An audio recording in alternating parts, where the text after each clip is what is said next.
We're live. Let's go. Welcome back, everybody, to another episode of the Late Night Show. I'm your host, Dr. Kojo, and we're talking about three big neurodivergent mistakes that I've made. And I've made more than three mistakes, for full disclosure. I'm not that perfect. I made more than three mistakes, but I'm going to give y'all three big mistakes that I've made.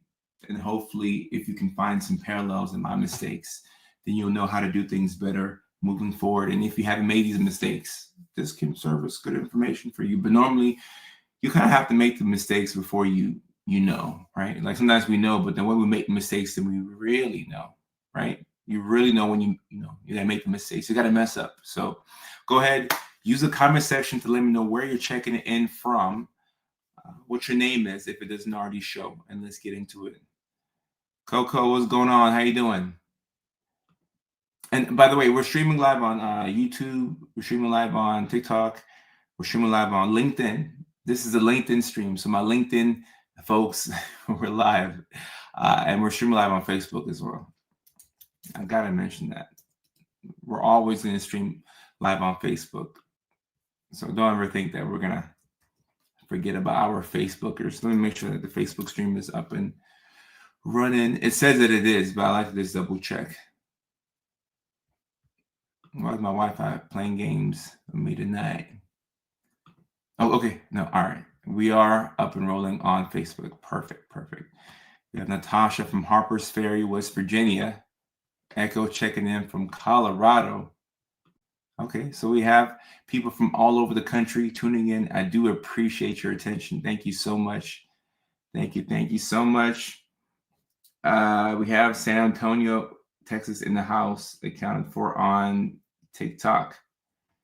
So my TikTokers, I think that our Service Plus button works on TikTok. Let me pin the notice here. All right, so if you're watching live on TikTok, you should see a message that says, I'd love to get your email so we can stay in touch. Let's get it. And I have these hands like this. So if you're watching live on TikTok, you should see that pinned message there. So you can just message me, DM me on TikTok, and then send your email. We'll put you on an email list. We're building up an email list so that way we can have your information. So we can blast our emails, keep you updated on what we're up to, what we will be up to, and what we've done. Have you received messages with requests to be tied down? What do you mean by that? My autism needs you to explain that in further detail, Lavita. Is that something that's going around, or I might be lost? Maybe lost right there. And your video, which video? I post. Oh, the spice. I have a lot of spicy posts. Which one in particular? I post a lot of videos, and when I make the videos and when they're posted, two completely different dates. I'll make a video, send it to my team, and then we'll get it posted. So once I make the video, I'm on to the next thing in my mind. I've been moving on so fast. Taylor, what's going on? How are you? Good to see you back on the live stream. Put my email. So if you're on TikTok, once again, click the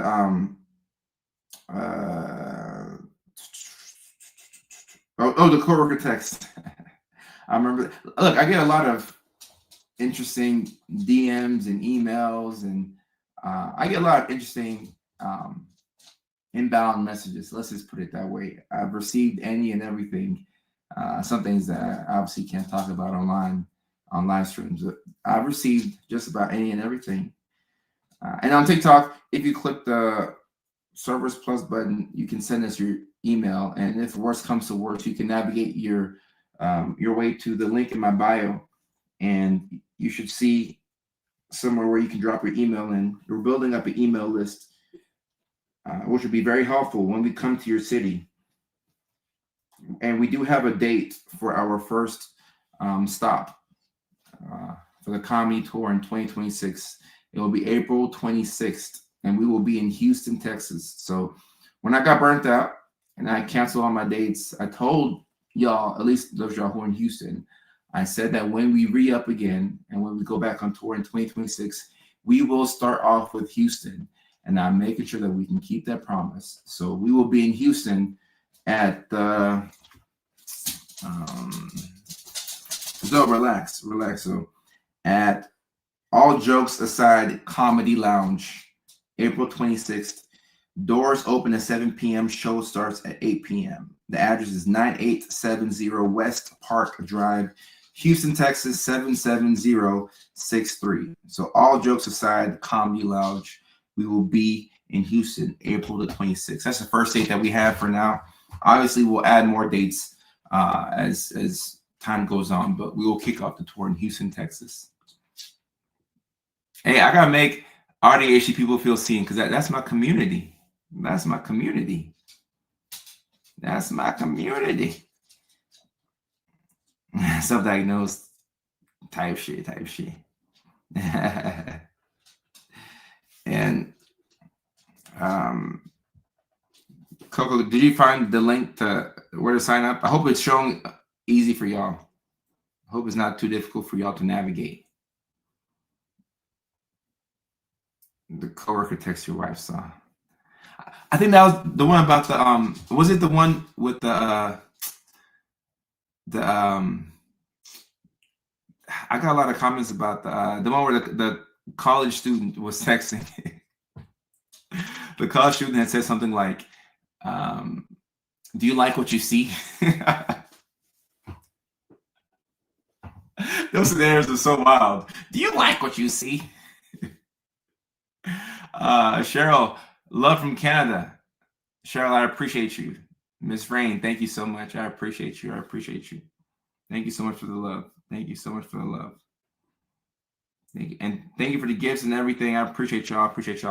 All right, the broken bed one. Look, I have a lot of wild scenarios, and that's the whole point of that trend.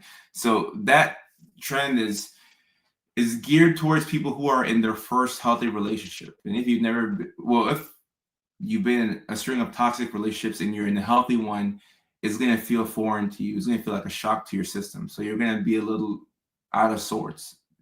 Things will make sense to you because you're a bit paranoid because you've been hurt before in the past. So if you get a text message or if your partner gets a text message and it looks like they're up to no good, your brain is going to go to the worst possible option. And you'd be like, I knew that. I knew they were cheating on me. I knew it. I just knew it. And maybe they weren't cheating on you. Now, maybe they could be cheating on you, but we would hope that you would give them the benefit of the doubt. Because if you're going to be with somebody and you can't trust them, then my goodness, what are we doing? What are we doing? Lobedia says, sounds like I experienced it. I'm not that paranoid in relationships. I'm not that paranoid in relationships. Like if they're gonna cheat, okay, whatever. At one point I was, but then when I realized that if the worst thing a woman can do to you is sleep with somebody else, then you're in pretty good shape. You're in pretty good shape. So if somebody's gonna cheat and they cheat, cool. You didn't come to my house and steal my PlayStation. You didn't log me out of my PlayStation network to where I can't play NCAA. You didn't steal my dog. Like you didn't hurt my mom. You just, gave the cooter to somebody else. Cool. So, like, I have to sleep at night, and I gotta feel good. So once you realize that, it makes life a lot easier. Yeah, nothing you can do about it. Andrea, I am good today. Thank you. I got 8 hours of sleep. Eight and a half hours of sleep last night. So I feel like a rock star. Zoe, relax, baby. Relax. Oh yeah, you gotta protect your peace. But look, there's some people out there who they're paranoid and they are very concerned about their partner doing something, and cheating on them. Oh, I see. I'm on live stream. And I know if you built up a relationship with somebody, yes, you can be a bit, sad or concerned, and maybe you might have kids. Like all that is true. But peace is important. And even though anxiety keeps us alive, but too much anxiety can cross over and turn into paranoia. And if you don't have your peace of mind, then what do you have? You don't have much. You don't have much. You gotta keep your peace of mind. Shasti, I'm on live stream. I'm on live stream, baby. I'm on live stream. All right, guys. So let's talk about 3 big neurodivergent mistakes that I've made in my life. Keep in mind that if you haven't made these mistakes yourself, I might just be talking to you and it's going in one ear and going out the other. Keep in mind that human beings don't do better when they know better. We do better when we feel worse. I'll repeat that. Human beings do not do better when we know better. We do better when we feel worse. You have to feel the pain. You have to feel some type of consequence. And then you're like, all right, never again, never again. And that normally is a catalyst for change. So if you feel me on a deep and personal level, you're probably making changes based off of these 3 big mistakes I've made. However, if you don't feel me, maybe you will make a change, or maybe it'll be entertainment. Maybe you're just watching because like you want to watch. But if you've made these mistakes and you can really feel me, then you know what I'm talking about. You know what I'm talking about. All right. Number one right here. And when I do the live stream with this setting, I'm able to put the, my talking points in the chat. So I'm gonna do that. And like Miss Rain says, yes, do better when we feel worse. Sometimes you have to hit rock bottom to make changes. Rock bottom is good, guys. Now, obviously, if you've lost somebody close to you or a family member or somebody you cared about, I'm not talking about that. I don't want you to have to grieve before you can make a change. Sometimes that does make us make a change, but I don't want you to lose somebody. I'm not talking about that. But when we go through things where we feel the pain and we're at a low, we need some of the bad things that happen to us. Believe it or not, we need these things to happen because it whips us into shape, and we don't make certain mistakes again. We just don't. Consequences are a good teacher. They're a great teacher. I like that adjective better. All right, so 3 big neurodivergent mistakes I've made. Number 1, committing too early. Let me use a late night with Dr. Kojo. A little label right there so you can see that. I like that little label right there. Committing too early. What does this mean? And what specifically am I talking about? This is a bit vague, but committing too early to anything. Somebody calls you, hey, man, can you scoop me up from the airport? Can you watch my dog? Can you help me out? Oh, yeah, I got you. Yeah, I got you. Yeah, I got you. Yeah, for sure. You commit before you can even think about the thing. Sometimes I'll commit not knowing that I'm double booked. Oh, yeah, I got you. Yeah. Bring a dog over. I got you. Not knowing that I was supposed to be out of town that particular weekend. Now, if that's the case, like I'm gonna call them back and say, hey, I'm out of town this weekend or something like that. But if I'm in town and I commit and I say I'm gonna watch your dog, now I gotta watch your dog in addition to my badass of a dog. I gotta do all these different things, and now I'm gonna be overwhelmed. Why did I commit? Why did I even answer the question without thinking about where I am mentally and emotionally? Before I checked in with myself to see where my social battery is at. Why did I commit? Why am I doing this? Kimmy says I can't plan vacation 6 months ahead. I like what Kimmy's saying here, because I'll put together my calendar for next year and things like that. Like, I know that I'm going to be in Houston April 26th for the comedy show. So yeah, things like that. I'm going to let you know why I'm going to be in Houston. I'll let you know I'm going to be in Little Rock. I'll let you know why I'm going to be in San Francisco. I'll do that. But for me to commit to hang out with you on a certain week, I can't. My life doesn't work that way. I don't know what I'm going to be doing June 18th. Like, I just don't know what I'm going to be doing like 6 months out. So why am I committing to things that, my brain likes the idea of, but the closer I get to that thing, I shriek and I'm like, my goodness, I can't do this. I can't do this. And I like what T Manchu was saying, learn to say no first. And I saw a Trevor Noah video where he was talking about he starts with no. If you have ADHD, start with no. And I'm gonna stitch that video and I'll make a video replying to that.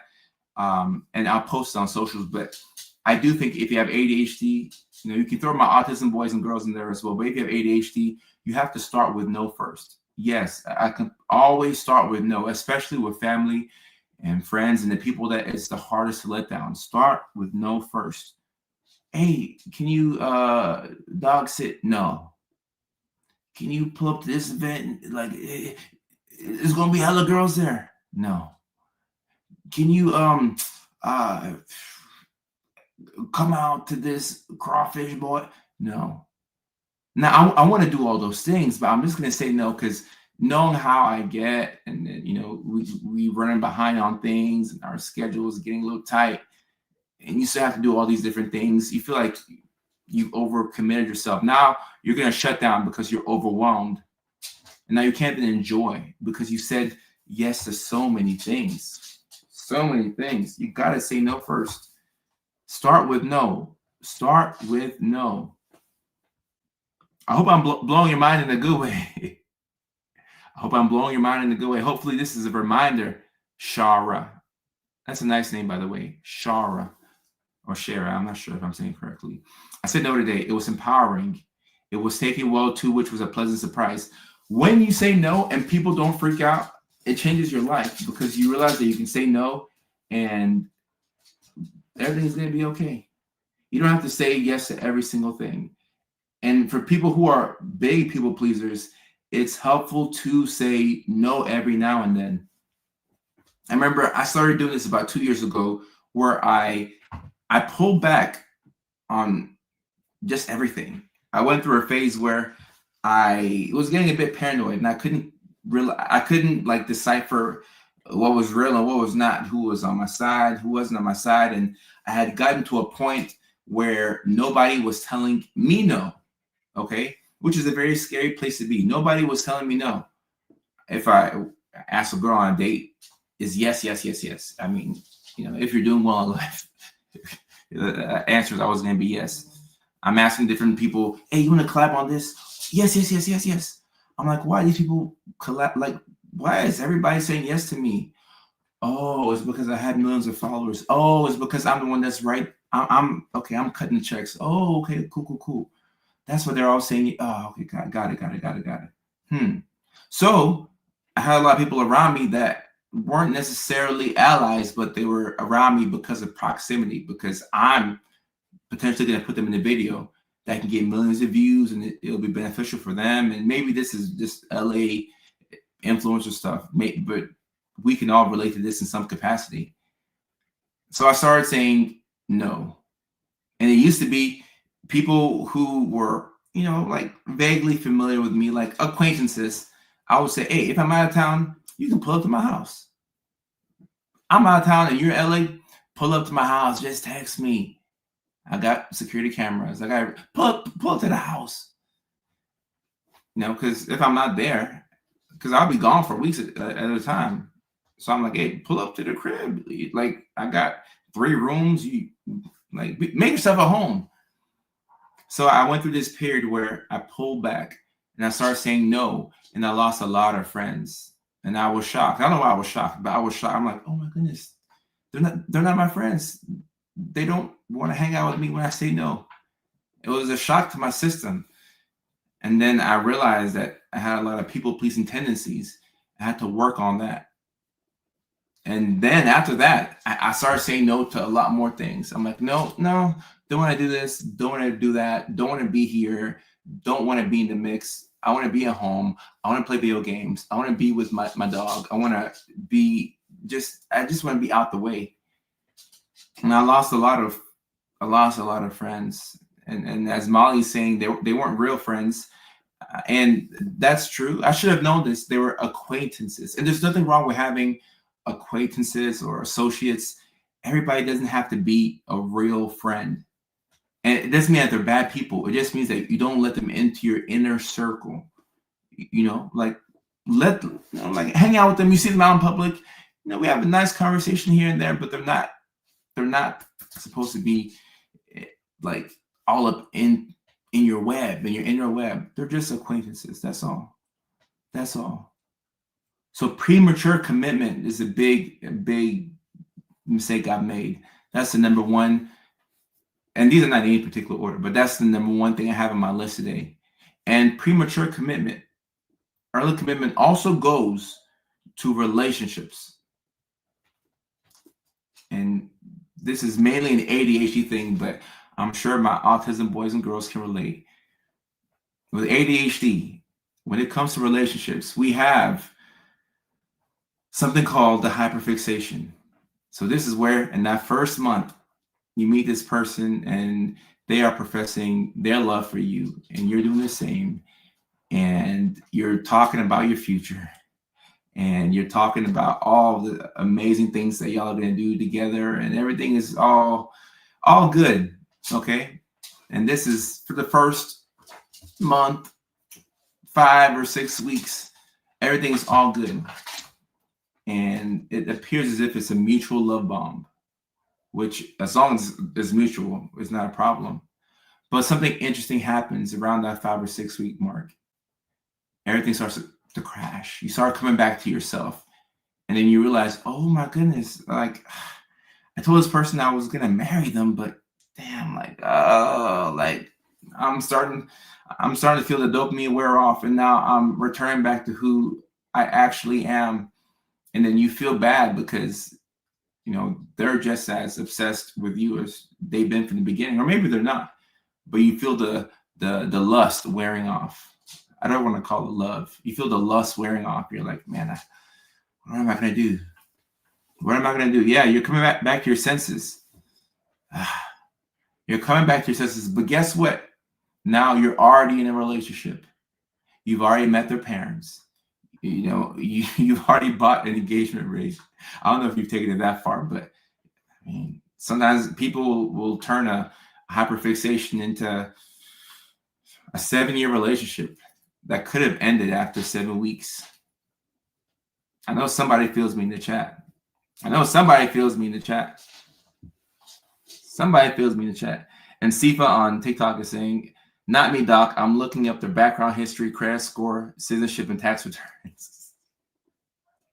I don't blame you for doing that. I don't blame you for doing a deep dive. If anything, it prevents you from going full force. And it prevents you from being all in. Or at least all in too soon. Zoe, relax, baby. My hyperfixation doesn't go past texting. Well, okay. Some people say that. But if you have that real ADHD, I mean, just texting, I mean, that's boring. I'm talking about like movie nights, staying up, in the wee hours of the night, a lot of makey fakey time. Like that's what I'm talking about. If you're just texting, that's boring. I don't want to hear that. I'm talking about that real hyperfixation. That love bombing type of love. Like, give me that real. You feel me? Give me that real. Maybe it's my ADHD. Maybe the autism is protecting you. Maybe. Or you are fixated. Or if you're fixated on fixing them for like 20 years. Now that's a long hyperfixation right there. That's a long one right there. Miss Rain says, coming back to your senses. Right. It's quite embarrassing when you come back to your senses and you're like, damn. And once again, if you put rules in place, like I'll only spend 1 day a week with this person, that right there does a lot. 1 day a week, max 2. And if you say 2, don't let me catch you spending 3 days with this person, because that's damn near half the week. You told me you're only going to spend 1 day a week with them. Now you're over every other day. You're breaking the rules. Can't trust you now. You told me it was 1 day a week. Now you're over at the house every other day.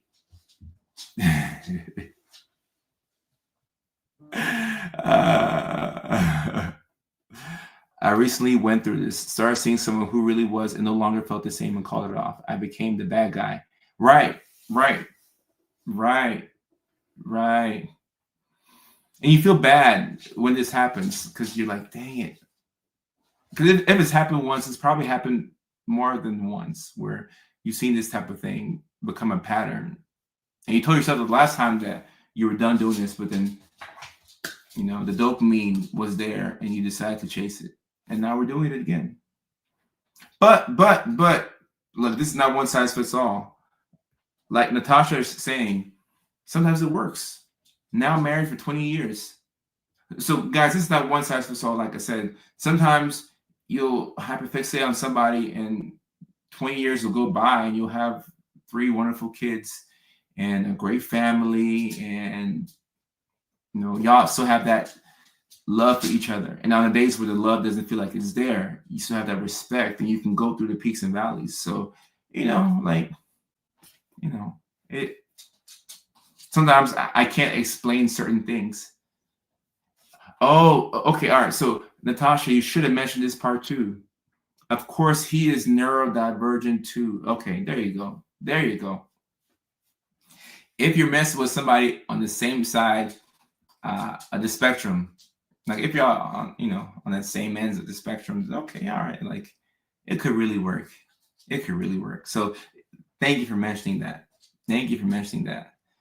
And I think like we should take our time, but sometimes you'll rush in and it'll work. But I do believe that Natasha's situation, she's probably the exception more so than the rule. So this will not happen for everybody, okay? So while we're happy for Natasha, I'm happy for you. I'm always a fan of neurodivergent love. I'm always a fan. I just want to say that this may not be for every single person. Okay. Limerence is a little 305. That's funny. That's funny right there. That's funny right there. So yeah, premature commitment. Just be careful about this. Oh, and jump into marrying after 6 months. Wow. I think it was just meant to be. I think this is just meant to be. And this is a beautiful love story. I love to hear this. 2 neurodivergents found each other, had a hyperfixation on each other, a mutual love. I wouldn't even call it a love bomb because it lasted for 20 years. This mutual love. This is beautiful. Mutual love. I love this. Mutual love. Stephanie says, I feel like I have a hard time attaching to people. Is that a bad thing? Stephanie, in the beginning, not so much, but over time, it can become problematic if you can't connect with somebody. My grandparents did all that. Now, back in the day, you saw this type of love story a lot more. But the old school type of love and this new school type of love is not the same thing. It's not, like it's not the same thing. We live in way different of a society. It's yeah. Let me see what Edward's saying. I'm in the beginning stage of what you're referring to. I don't worry so much about what people say anymore, but I receive negative feedback every time I try to be who I know I am with ADHD autism. And Ed, you shouldn't change who you are, but maybe change who you're around. And if you don't change who you're around, sometimes they'll change who you are. I think that's the bar right there. Because to make you feel crazy for, standing on 10 toes and believing what you believe. So sometimes you have to adjust your environment. Adjust your environment. 13 years on my end. No desire. Oh, man. Cohort. And look, cohort on TikTok, we will see a lot more people cohabitate without getting married. I predict that. You will see a lot more people who are doing that type of thing. And I don't blame them. If you look at some of the family court laws, and I don't blame them. I don't blame them. I don't blame them. And Lavia says people get distracted by perceived endless options. I do think that people do get, and not to, we're not going to play the gender wars, but I will pin that more on women than men. I feel like the average guy is invisible nowadays. The average guy is just not being seen. And, so the opposite sex or anybody who's interested in men, they fixate on the top 10, 15% of men, and the other 75, 80% are just invisible. Whereas being a woman, you can get on an app and have a lot of, perceived options. Either way, having so much at our disposal might not be the healthiest. And Molly, it's not equal. It's not equal with dating apps. It's not. And this is where I wish I had a couple more guys. I do have guys who are, in my community, and this is an opportune time for them to speak up. Like, just if you talk to guys, and ask them. Talk to the average guy who uses a dating app. It's hard out there. And even for me, for a while, I was a little ignorant to this because I was only looking at my life, and then I zoomed out for a second, and I'm like, whoa, something is not right. Something is not right. My brothers are being left out in the cold. Something ain't right. Something ain't right. Men also fixate on women with BBLs. Stephanie, that might be the big. I guess so. But that's not all men. I mean, I'm not a fan of, just me personally. Nothing wrong with BBLs. I'm not the biggest fan of BBLs. But I do like a good old big badonk. Yeah, I do. I like a nice old badonk, but I ain't a fan of the BBL, just personally. But nothing wrong with it. Nothing wrong with it. Nothing wrong with it. Divorce rates are high. They are high. They are. And whoever dropped that, somebody TikTok dropped. Thank you for that gift of Patrick twerking or something like that. That's funny. That's hilarious. That's hilarious.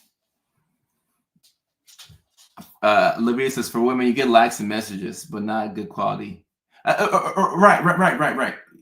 I will say that. If you're on a dating app and you're a woman, you're looking for quality, okay, all right, then you might not have a lot.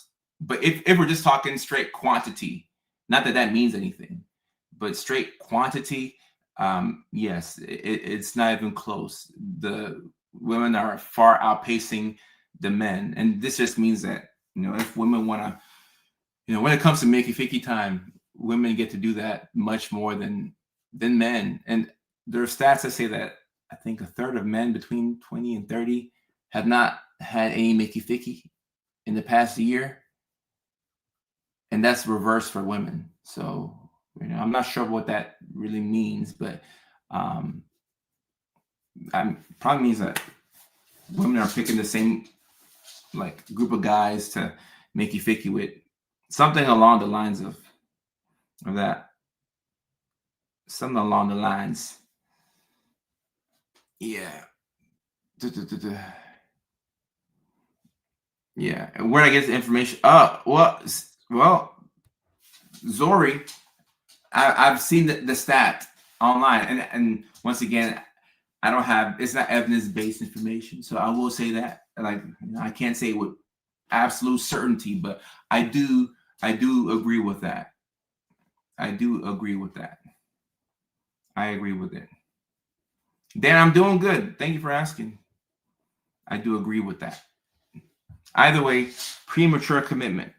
Just take your time before committing, whether it's a relationship, whether it's a person, just take your time with commitment. Take your time. All right, let me drop the second neurodivergent mistake that I have made. The second neurodivergent mistake that I made. Number 2, over explaining instead of setting boundaries. over explaining. Sometimes you feel like the more words you say, the more information you give somebody, the deeper you get into an explanation, the more they'll get it. But no, that's not how things work. A boundary is something that is not to be negotiated with. So this should be very binary. It should be a yes or a no. This is my boundary. And if you have to restate your boundaries over and over, it means that people are breaking your boundaries. Think about that. If you have to restate your boundary multiple times a week, just think about that. If you tell somebody, hey, I don't really like it when you do X, Y, and Z. If you say this on a Sunday, you say it again on Tuesday, you mention it twice on Thursday, and again on Saturday, what does that mean? Just think about that. Because sometimes we'll tell people what we're not comfortable with, and we'll find ourselves telling the same person the same thing, but on a different day. Really think about that. So what does that mean? And this is no judgment zone. So really ask yourself, what does that mean? What does that mean about how I feel about myself? Because sometimes you get to the nitty-gritty and you realize that we're going through a rough patch where our self-esteem is a little low. So we're in situations that don't necessarily serve us, but you're afraid of what's on the other end. You're afraid to be alone. You're afraid to lose this connection. You're afraid to lose this potential business relationship. Because relationships are all about the L word, leverage. I got y'all with that one. Whoever cares the least is in charge, unfortunately. And somebody who doesn't care will not listen to what you say. So you have to say it over and over and over and over again. You're over explaining yourself.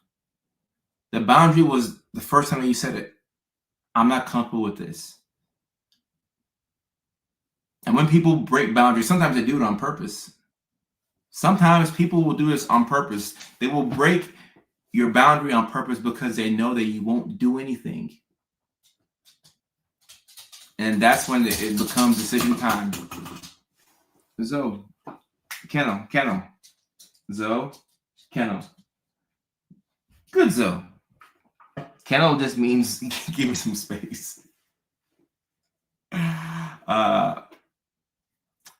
Yeah, have to find a balance in caring and not caring.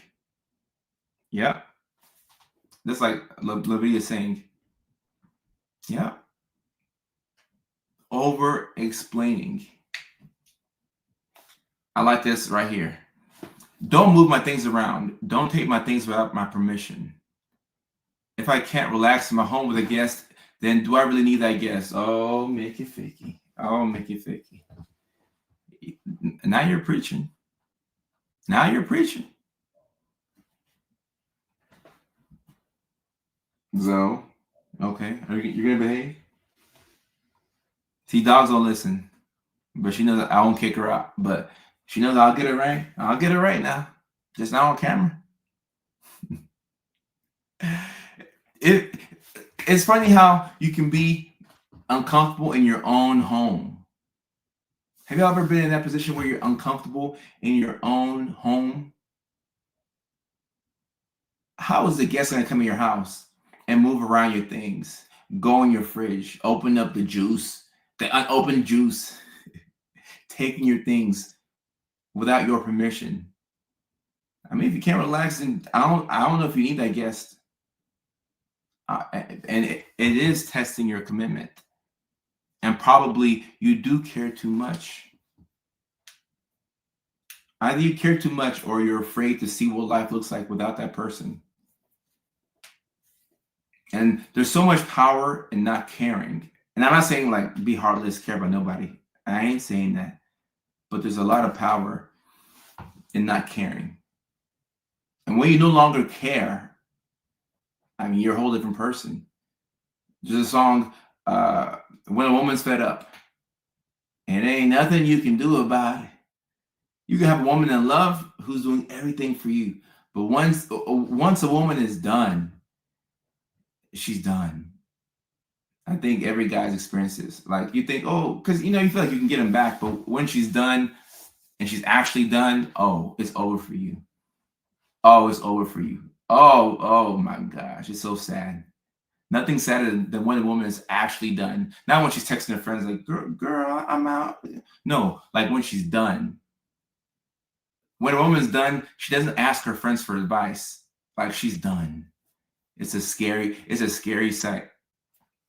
If you've never seen it, it's a scary sight. It's a scary sight. When a woman's fed up, it ain't nothing you can do about it. Kip says, at this exact moment, I just sent a closure text this AM. He's stressed, trying to gain comfort through me, and I used his own words and sent them his own way. Now I'm hearing this. Okay, Kim might be close to being fed up. Kim might be close to being fed up. She might be close to being fed up. She might be there. She might be there. Women grieve in a relationship it's over long before the white flag is waved. I would agree with that because the majority of relationships, or at least marriages, we have the data on marriages, is women who leave the majority of marriages, and they're probably grieving while they're in the marriage, and that's why sometimes it hits so hard for the guy or whoever's on the other end, because they're having to grieve in real time, but one party may have been grieving ahead of the fact. Damn. Patricia says you have to love yourself and be able to say no, and you have choices. Yeah, guys, the over explaining, sometimes there's power in brevity. Say a couple of words, we're done. I love 1, 2, okay. I don't like that. We're not doing this. That's it. But when you're over explaining, it's almost as if you don't have confidence in the first set of instructions. So you're saying more words that are just a rehash of what you just said. And you feel like the more words you say, the more they'll listen. But somebody who's hell-bent on not listening to you is not going to listen to you. So it's just not going to work. It's not going to work. And Leslie's saying, oh, and guys, look, it's the hardest to implement boundaries with people you love the most. So the final test will be family, parents, siblings, spouses, loved ones, and really close friends. That is the final test. That is the final test. So level 1, you set boundaries with the person at Chipotle who mess up your order. Hey, can you take off the beans, or can you redo my order? That's level 1. The last level is standing up to family, friends, and loved ones. It's pretty hard to kick your parents out. They say, hey, Leslie, we need a place to stay. We're just going to stay with you for a year.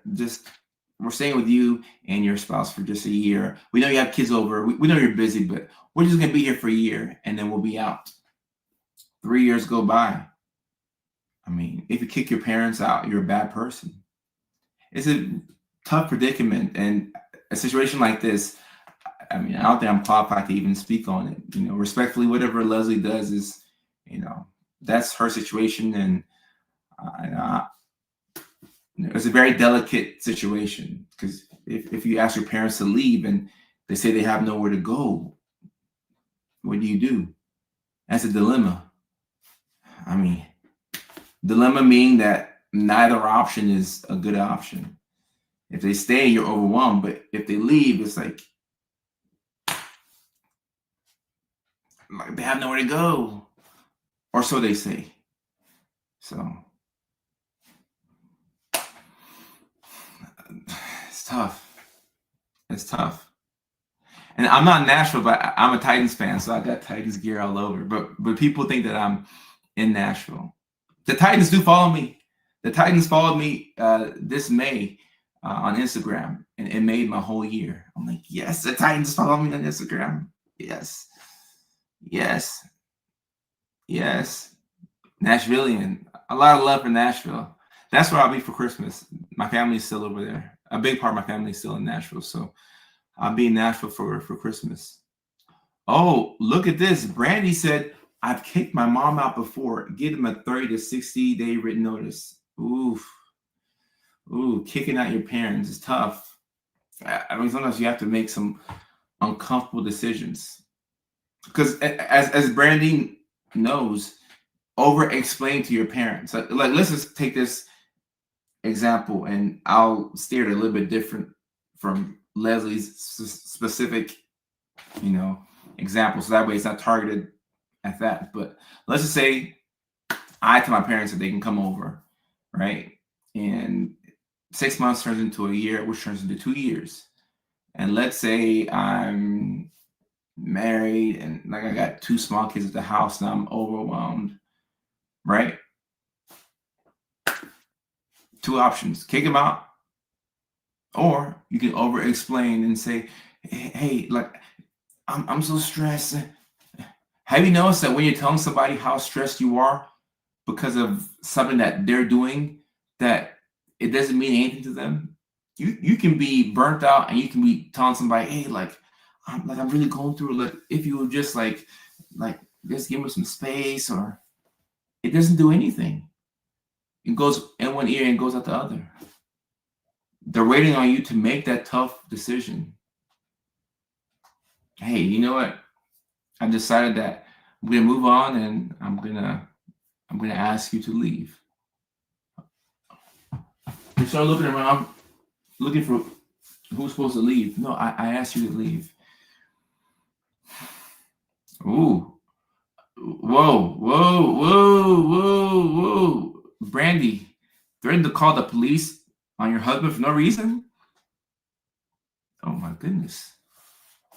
Maybe this narcissist mom. Maybe I'm not diagnosing your mom, but shoot, my goodness. Family, friends, loved ones. Damn. And I know how difficult it must have been for you to ask your mom to leave. These are not simple things, guys. If it was somebody that you were very confident in, telling them to leave, then it would be difficult. You're like, all right, just leave. But when it's the people that we're closest to, it's like, damn, like, it takes a lot out of you emotionally to have to, not easy. It takes a lot out of you to have to say that. So respect to you. And I know you must have been fed up, because nobody just arrived at that decision to, ask mom to leave. And whether you let them stay there for a year, 2, 3, 4, 5 years later, whenever it was time for them to leave, it's still going to be hard. This stuff is not easy.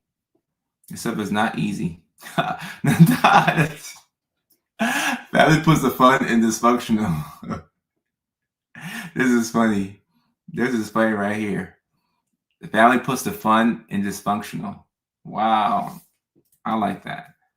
And my third talking point right here. The third big neurodivergent mistake that I've made: giving people too much access too fast.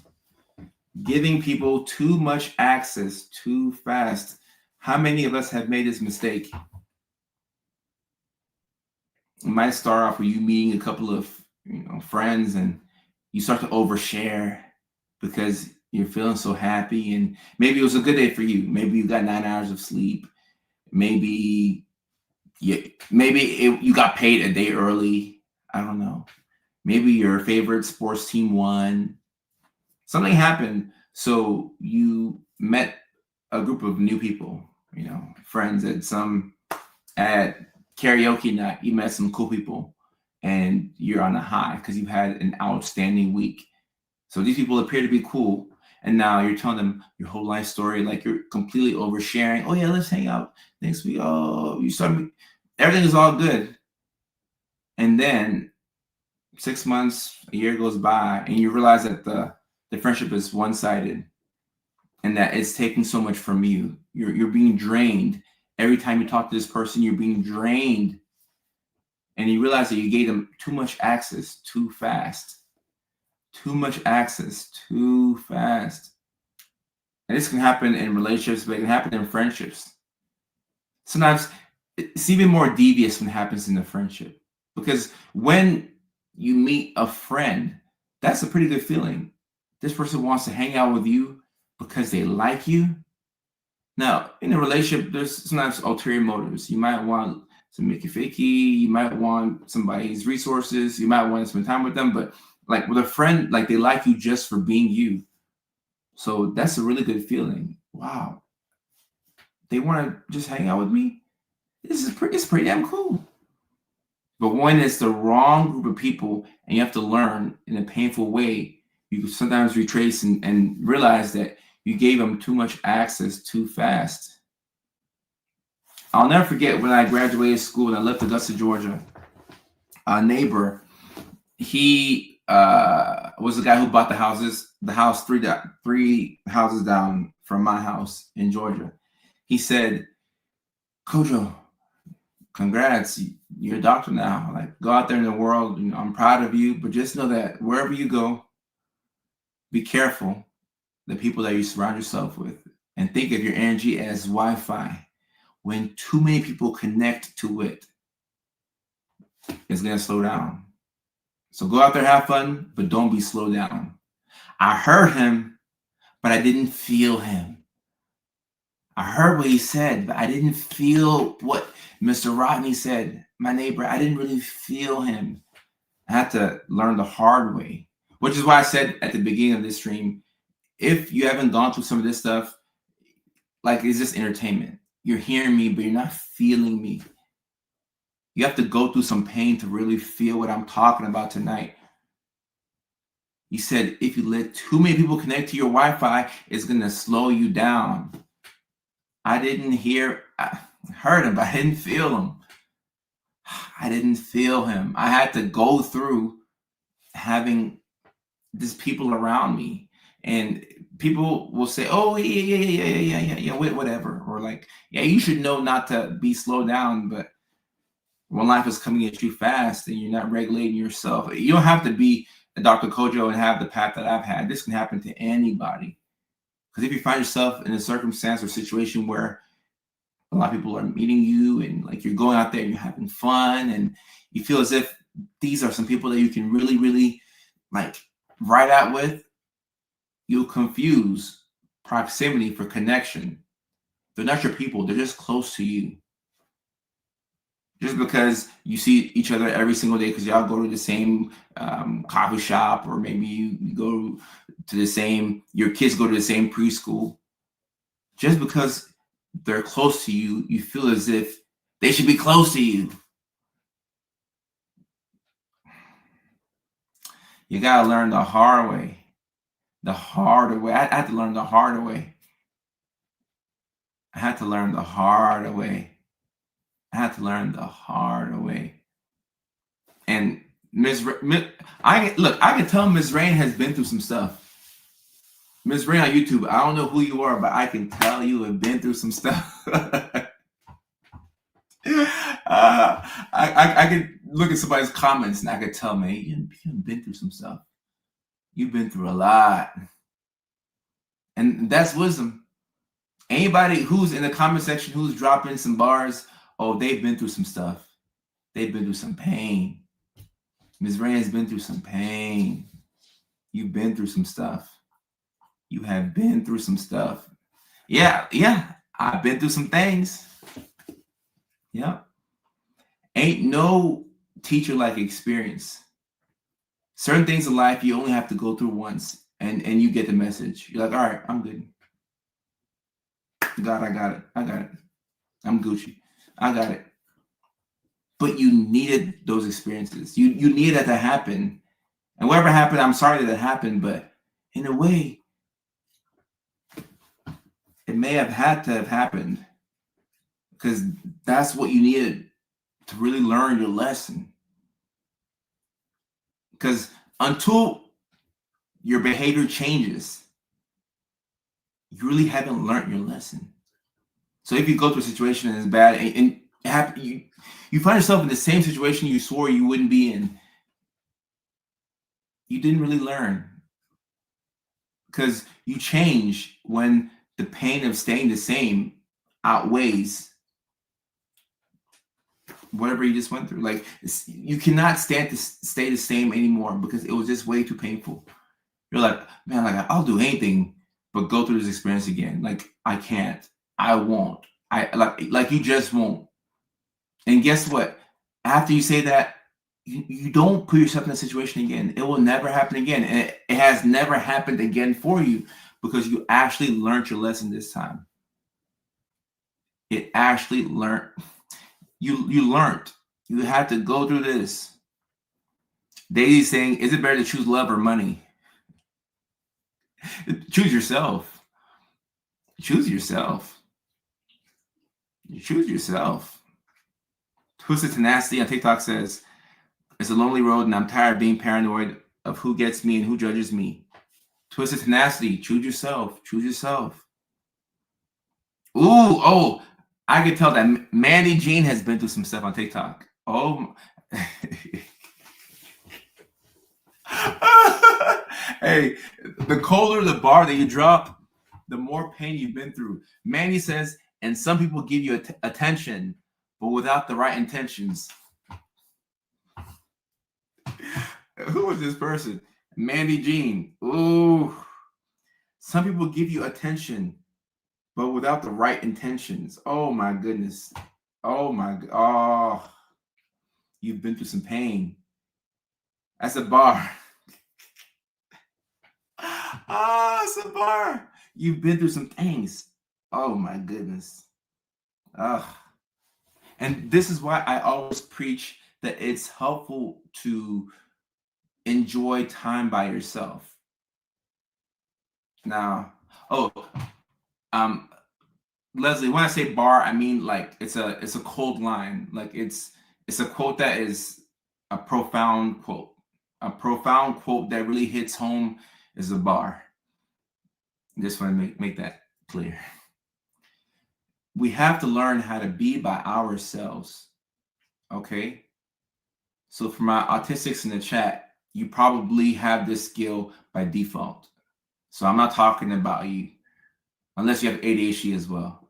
But for the majority of us, it's hard to be by yourself. Be by yourself. Can you go and eat by yourself? Can you run errands by yourself? Can you go to the grocery store by yourself? Can you go to a sporting event by yourself? Can you go to the coffee shop by yourself? Can you go to the bar by yourself? If you like lounges at night, can you go to the lounge by yourself? Can you go to the library by yourself?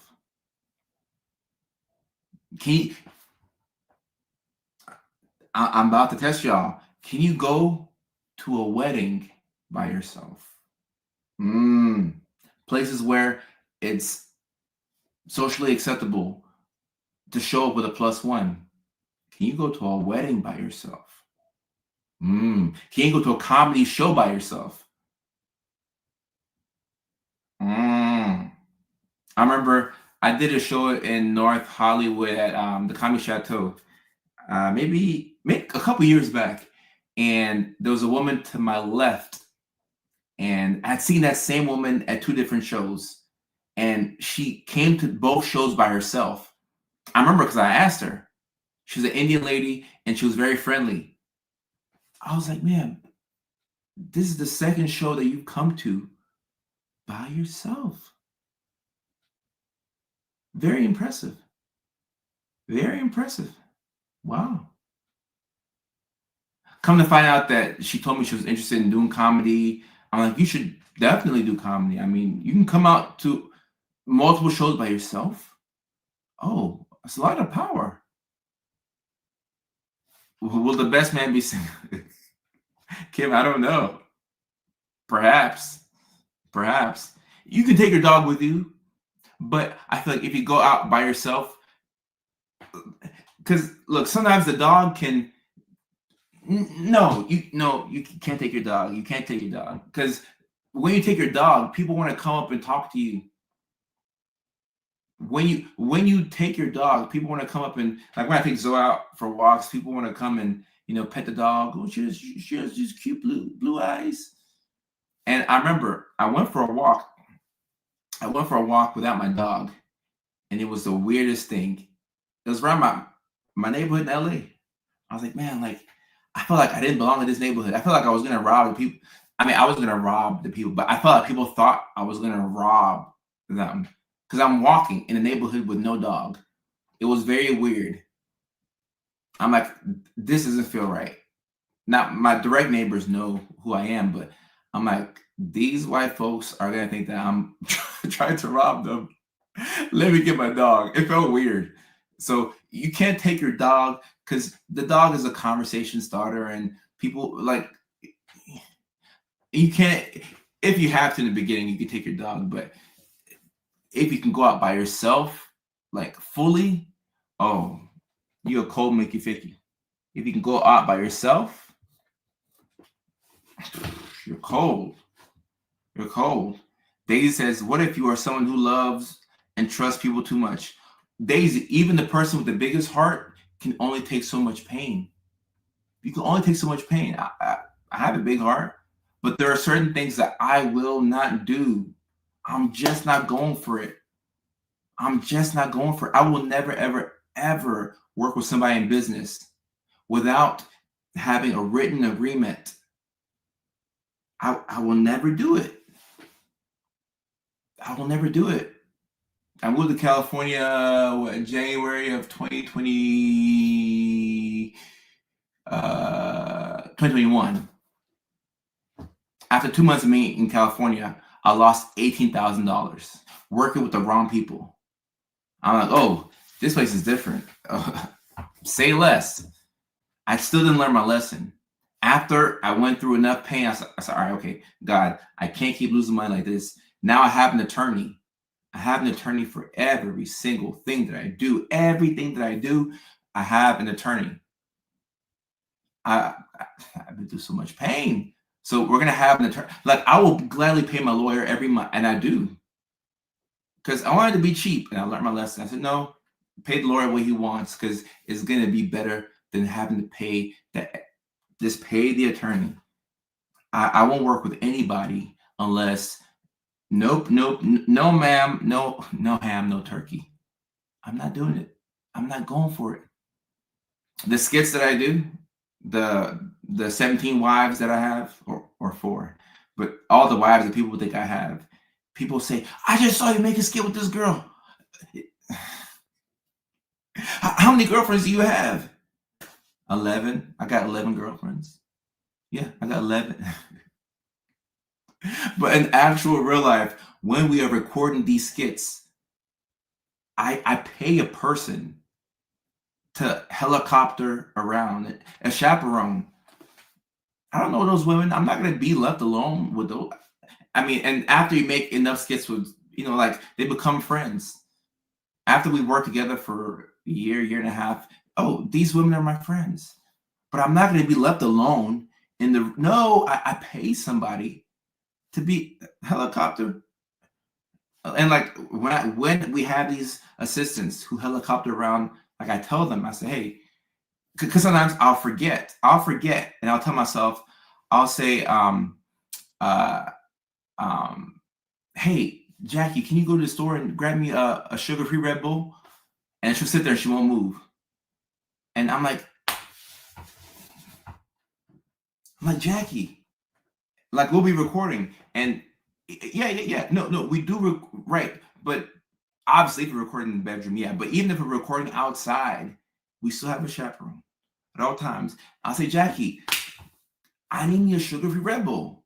She'll get up and she'll move around the house and she won't listen. I'm like, what the hell? Like, and I start to get mad. And then, like, if the actress takes a bathroom break, then she'll say, oh, you told me not to. I said, oh, Jackie, I forgot. Jackie, no, actually, Jackie, I'm so sorry. You're the best assistant in the world. I'm sorry. Thank you. Because I'm not, like, I'm just thinking about the content. But Jackie's like, no, Coda said, don't leave. So I'm like, okay, all right, got it. Don't listen to me. Like, helicopter around, and this is how we're going to do things. have somebody around, because we live in a world of false, and I work with high character women. But I won't take the chance because I've seen too many things go left, and I could go back to being broke. I don't. Well, actually, I do care. I don't want to go back to being broke, but I got family and people that depend on me. I have employees. Like, I would hate that for them. So no, like, I got to make sure that we have a system in place. There's always going to be, if there's no chaperone, we will cancel recording day. We'll cancel it. Hey, Lindsay, how are you? We'll cancel recording day.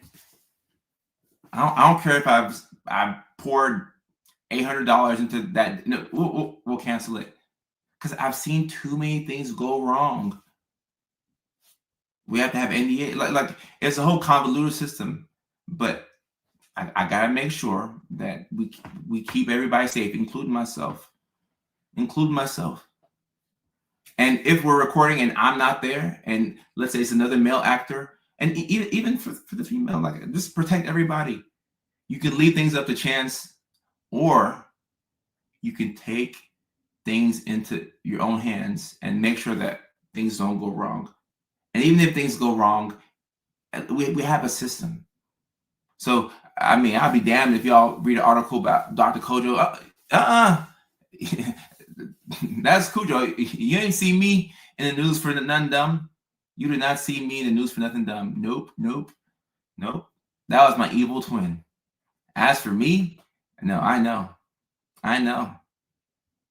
Lindsay, I'm doing good. I know. And Natasha, and you're so right. Boundary learned through experience. I had a situation. This is like what? Once again, I could write a book on year one in California, because like I'm just going in, into California. I'm like, I got 400,000 followers. I want to get to 1 million. Like, I was just thinking content creation, but I wasn't protecting myself as best as I could. But year one in California, I could write a book on it. I had a specific situation with a young lady, and this wasn't even recording. It was just somebody that I was dating. And obviously, I'm not going to go into details, but it kind of creeped me out. And I'm like, yo, because as a guy, like, you're always like, nobody believes a guy, And look, I don't get the benefit of the doubt. The law doesn't care if you're Dr. Kojo or not.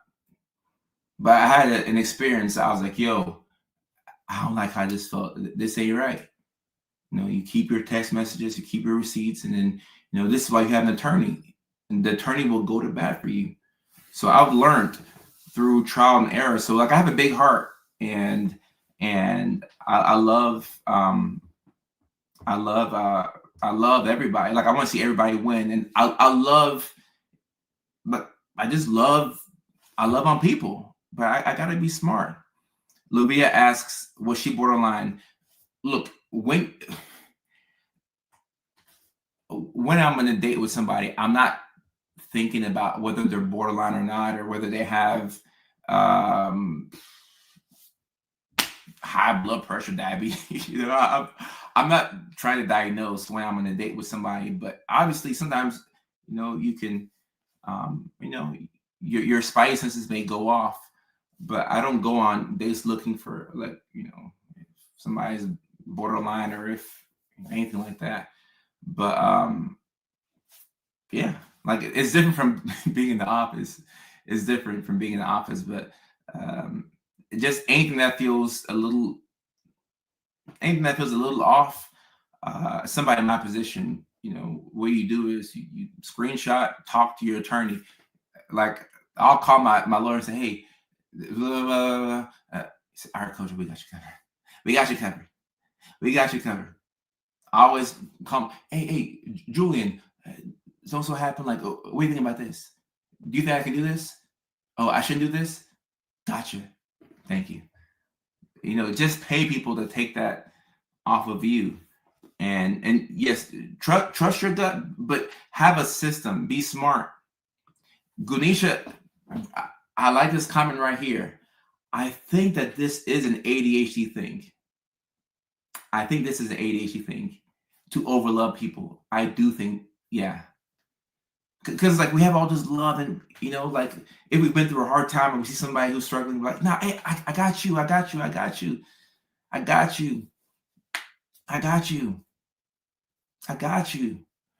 So sometimes it's our ADHD brains that just want to like it's coming from a good place. We're just so filled with love. But you gotta be careful. It's a scary world, and having insurance, yeah, and NDA, everybody, nobody can come to my place without an NDA. I have multiple NDAs. Yeah, I have multiple NDAs. If I date somebody and something is online, oh, you will hear from my attorney. We don't play around here. We've built this brand brick by brick. And I love my neurodivergence. I would hate for this brand to be taken down. Yeah, and it's not just me being a public figure. I think everybody should have NDAs. Like, do you know these people who are coming to your house? Think about that. You just met somebody at this, like at this beach thing, like, y'all are hanging out. Oh, come to my house. No, don't just be letting random people come to your house. No, please don't do that. Don't do that. You're giving people too much access too fast. Take some time. Just watch people. Don't just like. I didn't know that. Like, year one in California, so I'm inviting everybody to my house. Come on, hey, come to the house. This is where I live. And like Ganesha said, probably the ADHD wanted to help, and you can help people without hurting yourself. That's the thing. You can help people without hurting yourself. Only family and 4 friends come to my place. Sometimes it should be like that, because like this need to invite everybody over to your house, maybe those people become lifelong friends, perhaps. But let's go out for coffee. Let's go to the park. You have a dog, I have a dog. Oh, let's go to the park. Even if y'all live in the same apartment complex, like that's your intimate space. Hey, let's go out to the dog park, and then like I bring my dog, you bring your dog, and we'll hang out. The hangout might go good. Okay, all right. Have a good day. Oh, you're not gonna invite me back to your place? I don't really do that. Do you have the guts to tell a stranger, or to tell somebody that you've been vibing with? I don't really do that. Most of us are afraid to say that. We feel compelled to let them come over because we just were vibing for 4 hours. But do you have the guts to say, nah, I don't really do that, but I appreciate you? Or do you feel like you'll be a bad person? That's a test now. Are you concerned about what they're gonna think about you?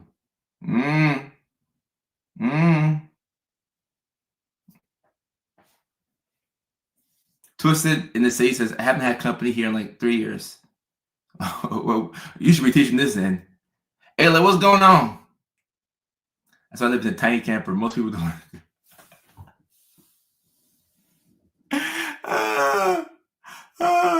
A week.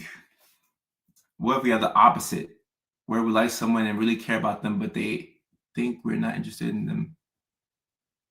Well, I don't think this is a bad thing right here, because if you if you're not inviting them over to your house and they think that you're like a bad person, probably cool.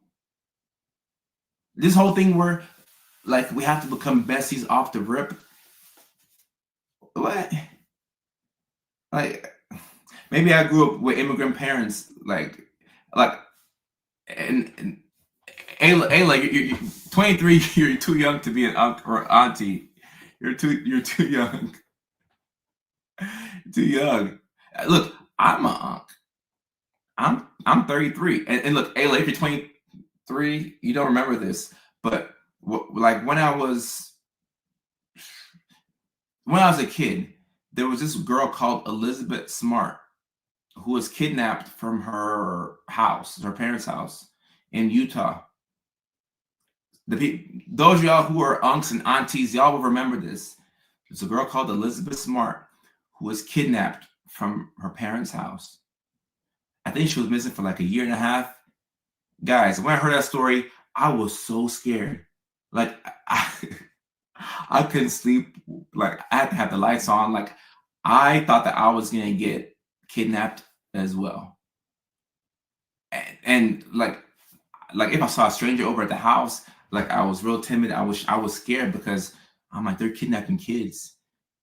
What if they kidnap me? Now I don't know why you'd want to kidnap me, but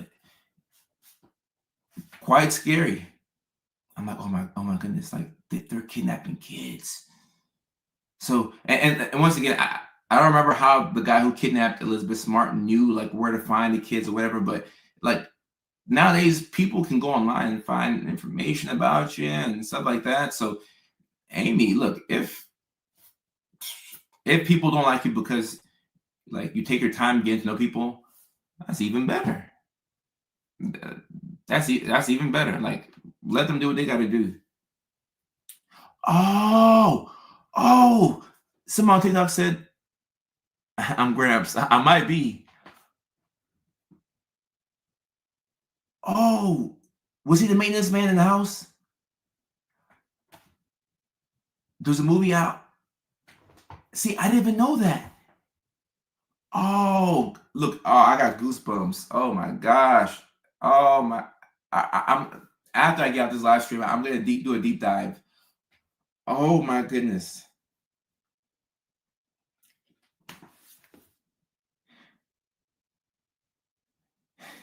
He was the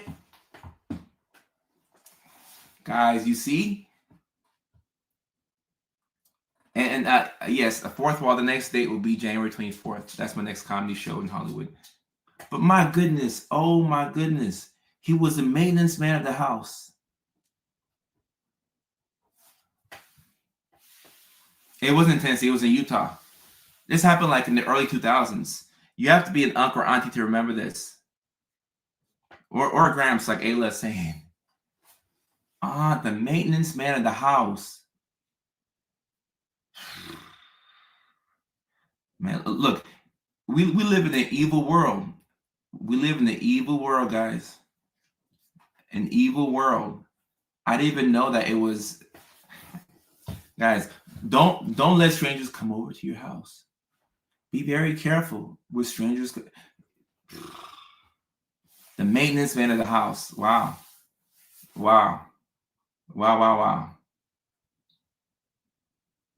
So going back to Amy's point, where you're worried about the person not thinking that you don't like them at all because you're taking things slow. Oh no, take things slow. Take things slow. You really want to know somebody's character before people come over to your house. Oh my goodness. Take things slow. Oh my God. From what I remember from the story, it was pretty scary. I didn't know that all these details were out there. Whew. And especially if you have kids at the house. I mean, like, we should be worried about our own safety, yes. But especially if you have kids at the house. Oh my goodness. Guys, I've worked in mental health for 2015. Oh, wow. 10 years now. 10 years now. I'm gonna be, and I know I'm paranoid and it's fine. I don't care. I'd rather be. Sometimes it's better to be paranoid, but like, especially for the kids, like I probably won't be the best parent or like the the PC way to do things, but I'll be in phones. I'll be overbearing. I'll be very paranoid. Better safe than sorry. And look, twisted tenacity. Another point right here.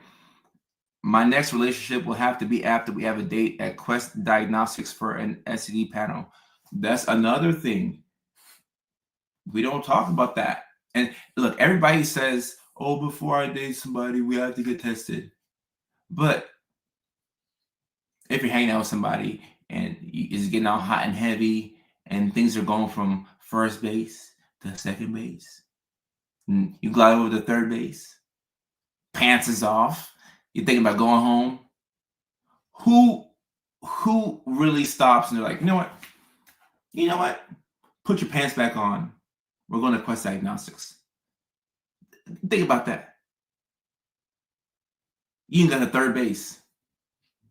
The vibes are right. They're playing some Drake, Bryson Tiller in the background, or Sabrina Carpenter, or whoever you listen to, Kalani. The vibes are right. The vibes are right. Pants is off. We're going to stop right here and we're going to go to Quest Diagnostics. I'm going to book. Y'all are not doing that. Y'all are not doing that. Y'all are not. Like, yes, I mean, we all think that we're going to go get an STD panel. But if you're on third base and pants is off, are you really going to stop? More times than not, we're not stopping, guys. We're not stopping. We're not stopping. We are not stopping. Most of y'all just gonna raw dog it. I mean, that's the truth. Even protection might be asking for too much. Most of y'all just gonna raw dog it and say, so help me God.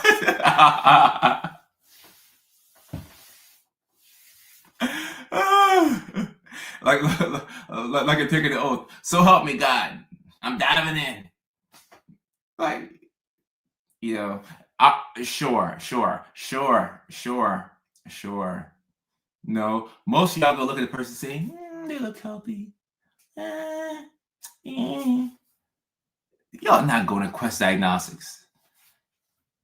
Y'all know how. Stop lying. How many liars do we have in the chat? Y'all are not doing that. I'm Dr. Kojo. I'm not doing that myself. If I get to third base, if I'm on third base, guys, and see, when you delude yourself, that's how you get in trouble. I believe that there's a point of no return. There's a point of no return, and you have to know what that point is for you. Which is why, I just do my best not to get in those situations. Straight up. The point of return, you have to know. And for most of us as guys, the point of no return is when you go in a room and you lock the door. You're pretty much screwed at that point. It's the point of no return. Amy says, I did that after my divorce before I met my ex-boyfriend. I cheat next. Right. But what I'm saying, if you're on third base, look, people aren't stopping. People will continue on. Yeah, no, keep it 100. People are not.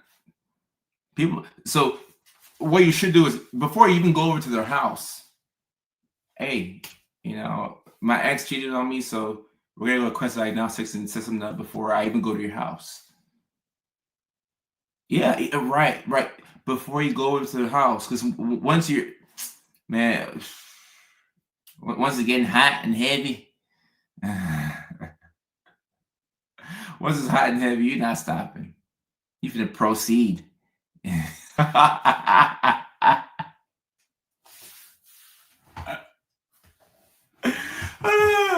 See, I put myself that lie before. So, I know. And now, if you're like Patricia, you're just not dating. Okay, then that's the safest way to go about things. To just not date. Proceed with caution. Yeah. And look, especially if you have ADHD, Twisted, I appreciate you. If you have ADHD and you can get a little impulsive, think 3 steps ahead. 3, right. Before they can even touch you. Yeah, Rachel, exactly. And this is how I stay safe nowadays. Before they can even touch, don't even touch my leg. You touch my leg, I might shriek. you know, touch my leg, I might get wobbly. I might fall. Don't touch me. You don't have the right to touch me. You gotta ask for permission. You gotta don't touch me. Don't touch my leg. You know, women be playing footsie and trying to touch your leg. Touch my leg, I'm a fall. I'm a shriek. I'm a shriek. Don't touch me. Don't. A woman's touch is very dangerous. Don't touch me. Like, relax. I'll call the cops if you touch me. Don't touch me. And if you like, I really mean that. Don't touch me. Oh, my mom, growing up, she would always say fear women. And I didn't know what she meant by that. And then I grew up. I said, oh, you got to fear women. They're the best thing in this world. But, they put that touch on you, it's over. It's over. It is over. Especially if you have ADHD. I think that goes both ways. Just be 3, 4, 10 steps ahead. Be multiple steps ahead. Be multiple steps ahead. Yeah. I'm sensitive. I'm sensitive. I'm aware of my humanity. If it's all right, guys. So look, at my comedy shows. Oh no, we can do hugs. I'm not talking about that. We can do hugs at comedy shows. Like that's not an area where is a danger. And I think one of the good things about being a public figure is that it's just too complicated to do anything with anybody. Like you have to sign an NDA. Like like do I want them to come back and see where I'm at? Like it's quite complicated. And now I'm not saying that there aren't comedians and entertainers who do some dirt on the road. It happens, like it's a thing.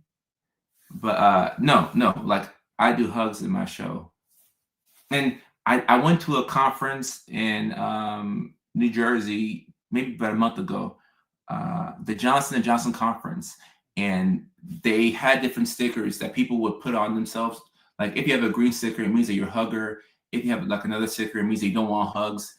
I thought that idea was revolutionary because that way people are like, oh, you're a hugger. Because some people don't like being hugged.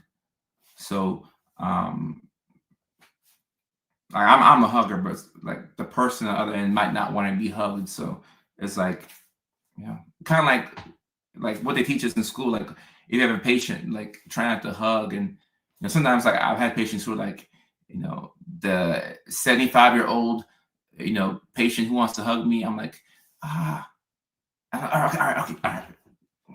Bring it on in. Bring it on in. Stranger danger. Hugs feel super intimate to me.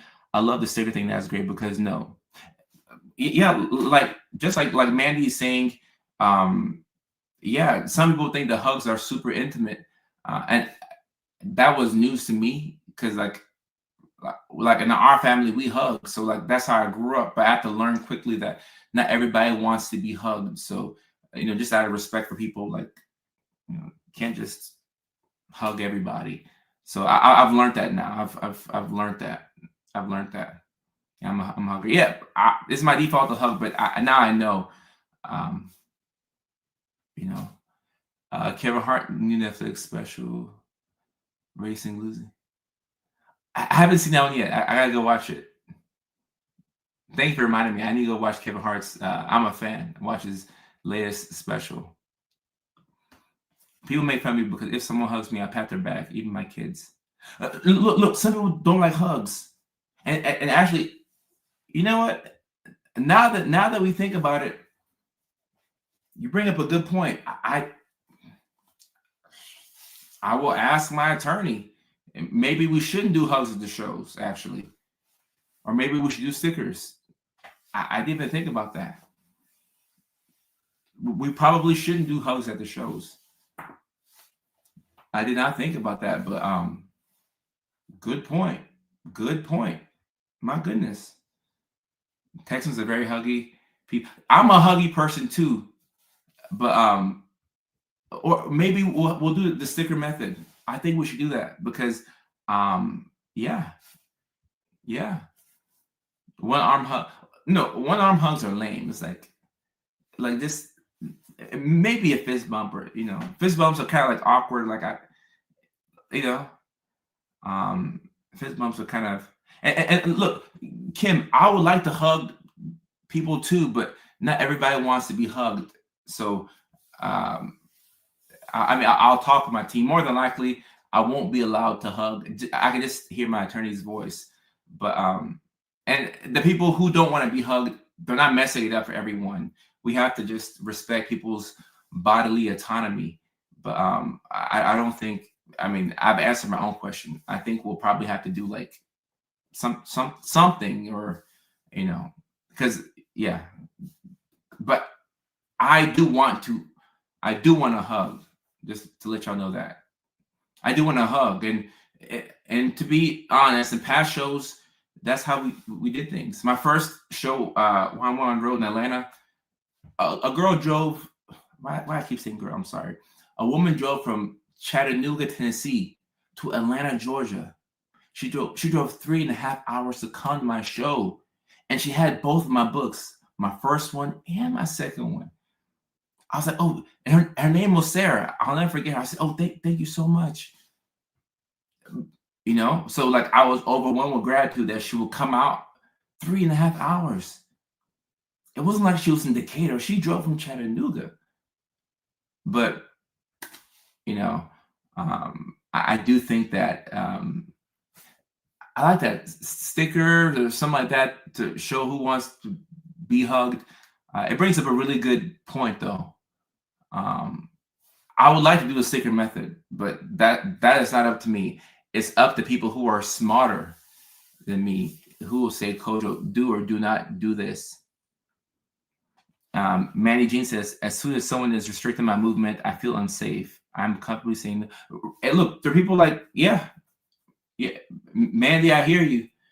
Some people, I think more people do not like the hugs, but for the people who hate hugs, they really hate hugs. They hate hugs more than people who like hugs like hugs. Does that make sense? Like a person who hates hugs, they hate it real. They hate it. Like they feel restricted by it, and it doesn't feel good. And they probably don't want to make you feel bad, but it's like it's just best to make sure that everybody is Gucci. Make sure everybody is Gucci. I like hugging. Hugging's healing. It does feel healing to me, but yeah, and even taking photos. Like sometimes you'll put like your arm around somebody or something like that. One thing that I had to get out of the habit of really quickly was it's like you're taking a photo with somebody and like arm around the waist, like now, but like that's like not just for women, it's just like everybody, like even guys, but obviously for for obvious reasons, I've had to pull back on that. Just like this, hands like this. This is how we take photos of somebody. Just hands like this. Just you want to be very, very safe. There are teachers who offer affection chat from high fives to hugs and allow children to choose. Okay, I like that. Hey, Molly, how are you? I can hug my kids, but no one else. Ah, okay. If you are a hugger, one in the chat. I'm just curious. If you don't like hugs, two in the chat. I'm curious. All right, I'm starting to see a lot of ones, two. Okay, it's on TikTok. We have 2 ones on YouTube. 1, 2, 1 side hug. When we say side hug, it might as well be a 2. A 1, a 2, a 3, depends on the person. Oh, if it depends, then it's a 2. Molly's a 2, Rachel's a 2. Um, okay. And Mandy is right. Unfortunately, I've learned work with vulnerable people that teaching your body is public property can get. If, yeah, yeah, yeah.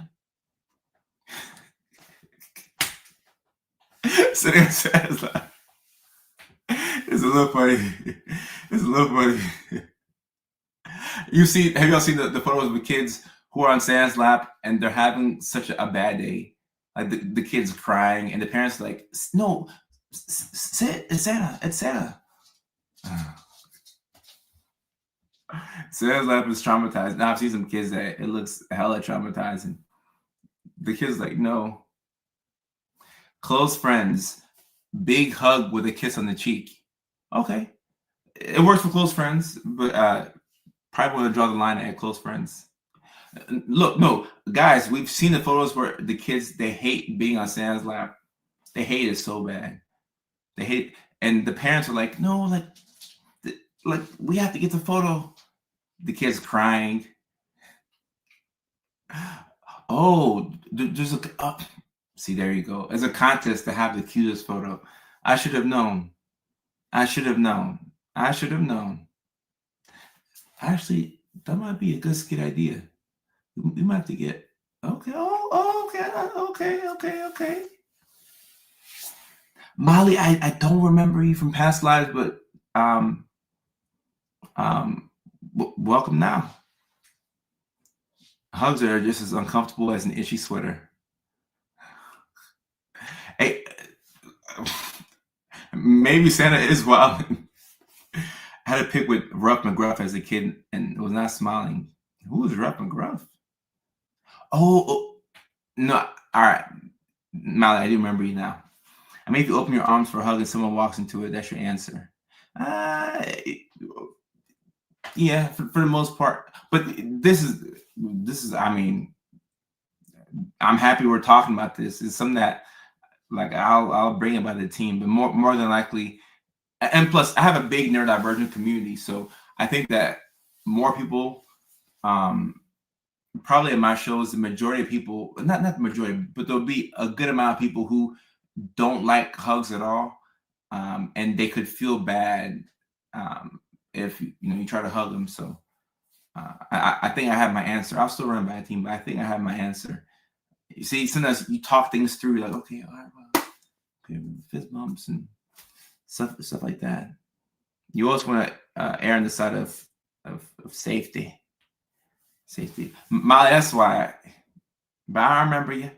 I like hugs from specific people, but not random, spontaneous hugs. Yeah, yeah.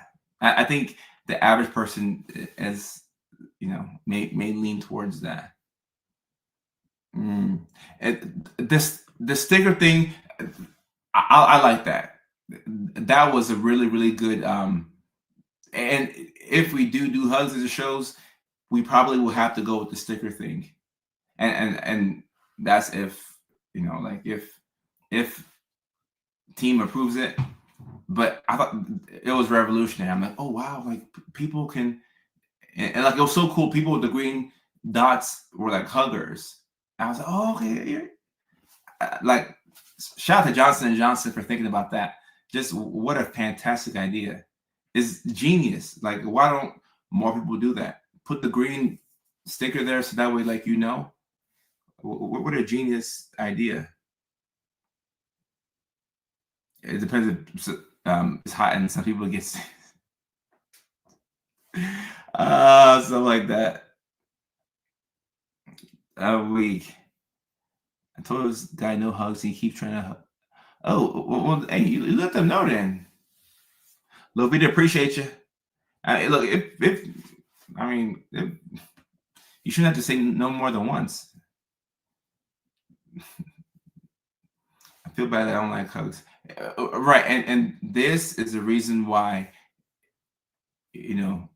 fist bumps or like you play it safe, because a lot of people feel bad speaking up and saying that they don't like hugs. So yeah, I feel obligated to hug somebody. Yeah, guys, I get it. I'm a hugger, but I get it. I definitely get it. And we went up on a tangent with this hug thing, but no, this is really good because I got to really think. Got to really think about this thing. Social anxiety. Ooh, my stomach growling. I know it's late, but I'm about to give me some meat. Shasta. I'm gonna go pee here shortly. Oh, all right, guys. What a great stream. What a great stream. Oof. I'm gonna prepare for bed here.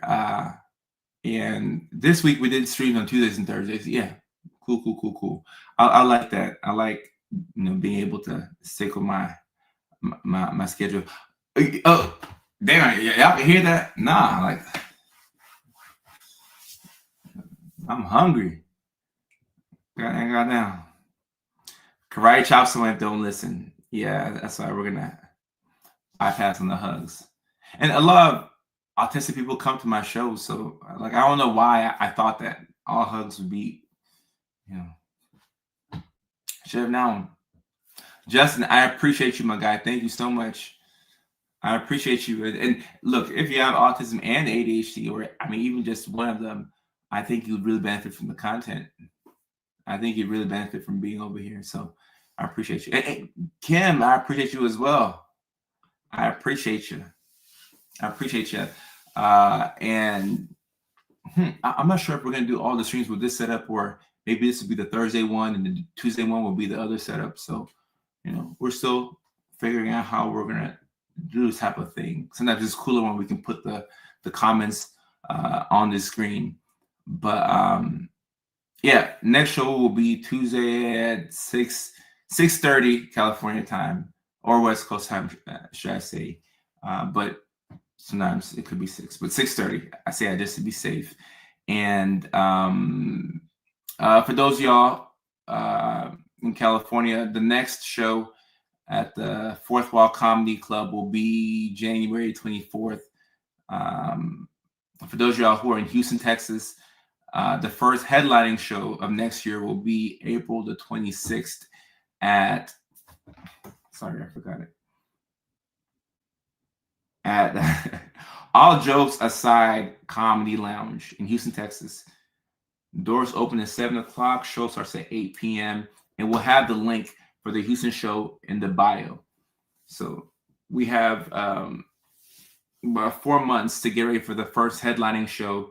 So please come out if you're in Houston. We're going to bring the boys and girls from California, my squad with me, the big camera guys.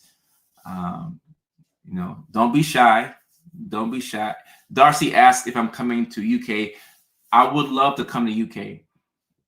I feel like next year will be the year that I go overseas. So I would love to come to UK. I got a lot of boys and girls in the UK. So I think we'll come to Ohio before we come to England, but I'd love to come to the United Kingdom. But Houston for sure.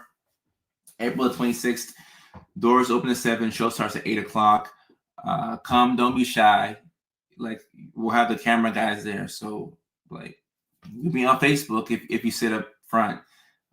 So please don't be shy and come through. And, speaking of the hugs, maybe we'll get a dot system going, but there will be no unsolicited hugging at the show. So for those of y'all who, you're very anti-hugs, don't worry. We won't just... We're not just gonna come up and catch you.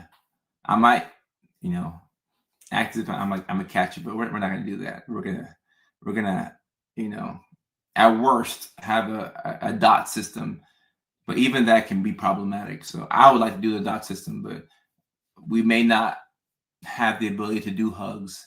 We'll see. Just wanna play it safe, play it cool. West Virginia, DC. Oh, I would love to come to all those places. I would love to come to all those places. I would love to do that. Love to do that. Planner nurse. Oh, okay. In LA. All right. Then, definitely if you're in LA, then please come through to the show at the Fourth Wall Comedy Club. Those home shows, the home shows that are done in California, those ticket links are posted like a week ahead of time. So that's not a headlining show. That's just my regular 8-minute set at a home club in California. So if you're in California or Orange County, like Patricia, or LA, those sets are like 5, 8, 10 minutes. So in California, if you're part of the home team, like those are smaller sets, because those are like my local comedy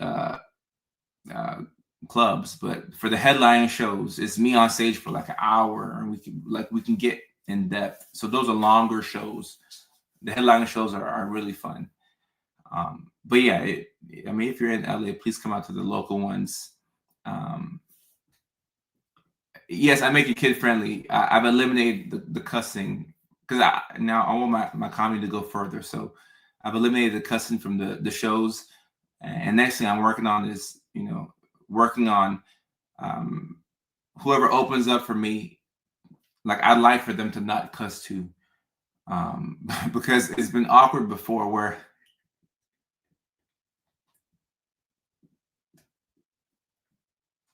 Speaking of Chicago, at my last show in Chicago, this is why I needed, something that I didn't like about when I first went on the road. Just the people that are at my shows, like, because my branding is very important.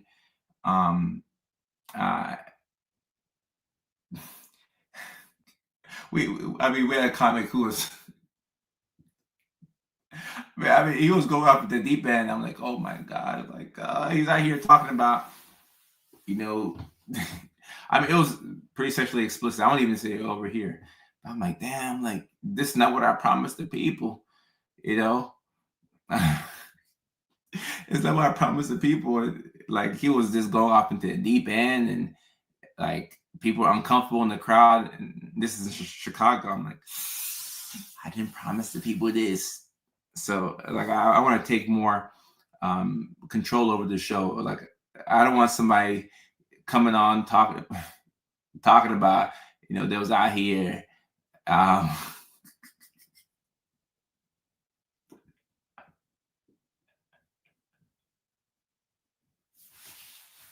Oh, so I think I still have the video for that show. I'll go back and look at it. I mean, he was like twerking on stage. I'm like, yo.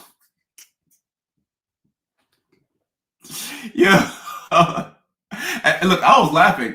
I was having a good time, but I'm like, oh, I didn't promise the people this. Like, but luckily we're in Chicago.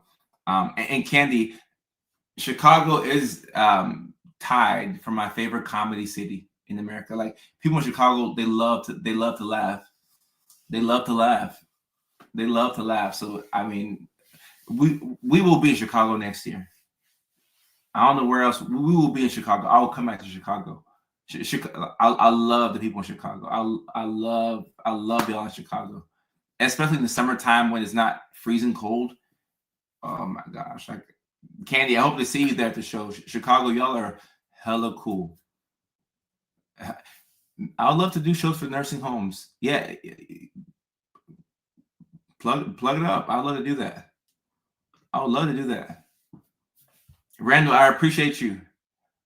I appreciate you. I hope to see a lot of my ADHD community at these shows. And look, it's way too cold right now in Chicago. So I'm not coming to Chicago now. Kenny, I feel for y'all. It's kind of cold up there. But in the summertime, Chicago, what an amazing town. Oh, Chicago. Oh my God. I love Chicago. I love Chicago. Get farther north, closer to the border. Summertime shy. Mandy Jean, I did a show in Vancouver, Canada, maybe 2 months ago. Yeah, about 2 months ago. And I would love to go back to Vancouver. Actually, I will. I'll probably go next year. Nah, I don't have time this year. But probably next year. The people in Vancouver love to laugh. Vancouver, amazing town. It might be my favorite city in Canada.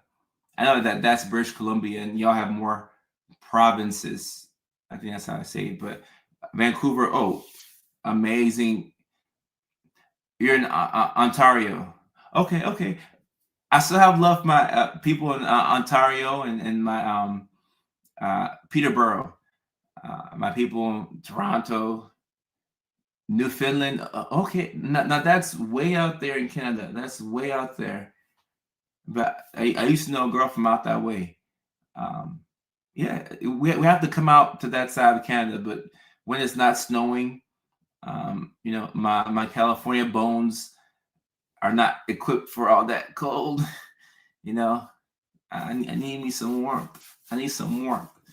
So hopefully in the summertime we can come out to Canada as well. The way we pick cities is we look through my analytics and see where I have the biggest following, and then we go from there.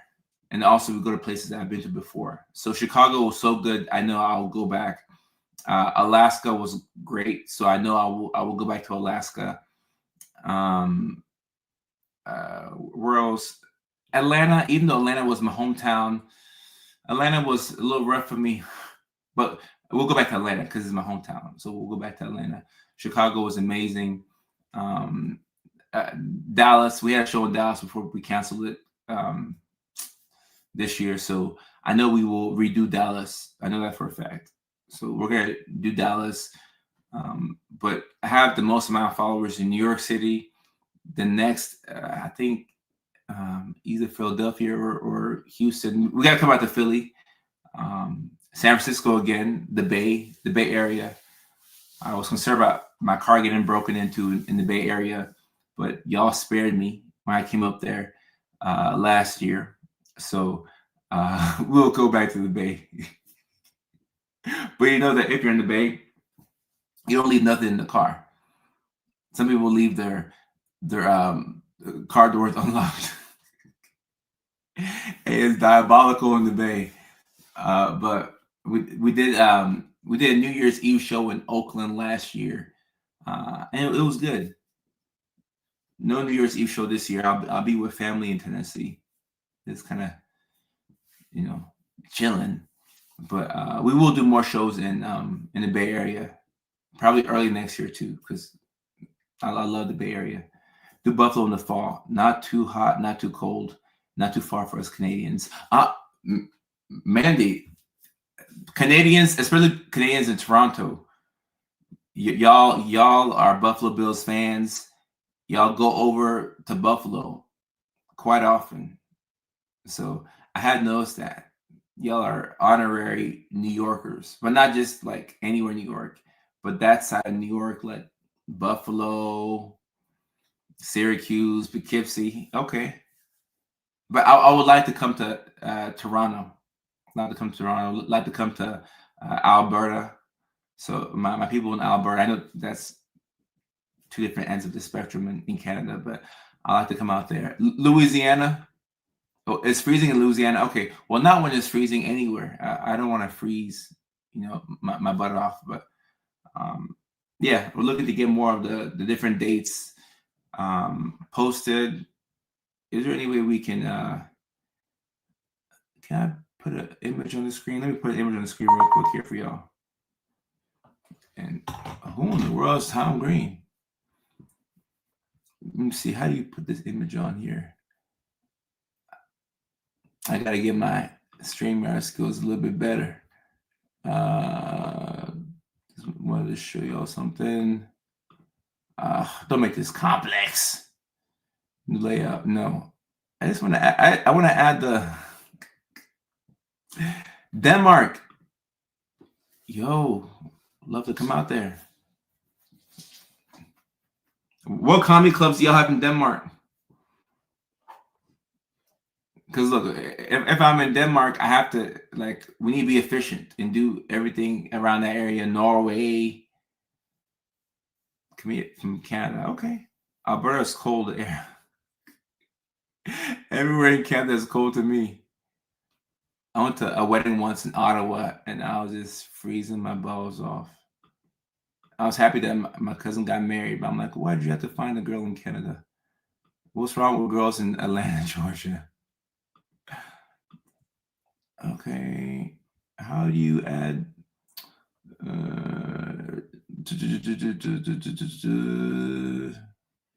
make it fake it? says need help. Yes. How do I add a photo to my screen? This AI, is AI going to help me out live? I don't speak Norse anymore. I don't know what that says. All right. Okay. No, it's not giving me any helpful information. Plus, okay. All right. Look what I'm doing. All right. Yeah. Nah. Clearly, I don't know how to. All right. Just this beat. Yes, I did. You know anything about comedy clubs in Denmark? So, guys, I'm not that versed on how to do this. So I'll just show you. This is what I'm trying to show y'all. Too much light. This is kind of ghetto. All right. So that should kind of show. There we go. Not too much light. Y'all see that? Except from Copenhagen. Oh, I got family in Copenhagen. We got to come out there. We got to come out there. We got to come out there. I'm so hell-bent on getting this actual photo. Whatever. Just run behind. I got emails to get to. It's 10:17 on the West Coast. Oh, okay. Well, I'll talk to my promoter, see if we have any connects in Copenhagen, Denmark. But I would love to come out there to Denmark and Norway. I've never been to Denmark before, so I'd love to take this thing international. That'd be really cool for me. So, but I'll figure out how to do more with StreamYard. I thought I knew, but apparently I know nothing about this on StreamYard. I knew at one point, but now I don't know. Okay, whatever.